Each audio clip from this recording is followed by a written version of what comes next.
ప్రేమ అనేది ఉంది ఇక్కడ. ప్రేమ లేకపోతే వ్యర్థుడు అని బైబిల్లో ఉంది.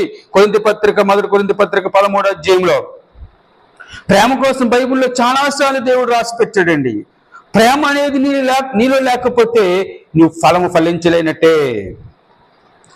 నీ శత్రువుని ప్రేమించమన్నాడు, నీ పొరుగు వాడిని ప్రేమించమన్నాడు, ఏదైనా కష్టాలు ఉంటే వాడిని ఆదరించమన్నాడు, వారికి సహాయం చేయమన్నాడు. ఆ ప్రేమ అనేది జాలి చూపిస్తుంది. కాబట్టి చాలా మంది ప్రేమ ఉన్నదని చెప్పుకుంటారు కానీ నిజమైన ప్రేమ ఉండదు. ఏమైనా కష్టాల్లో ఉంటే ఆదుకోరు, ఏమైనా బాధలు ఉంటే ఆదుకోరు, ఏమైనా శ్రమలు ఉంటే ఆదుకోరు, వాడిని ప్రేమించరు. బైబిల్ అంతా చెప్పేది ఏంటంటే ప్రేమ ప్రేమ ప్రేమ. దేవుడే మన పట్ల తన ప్రేమను చూపించాడండి.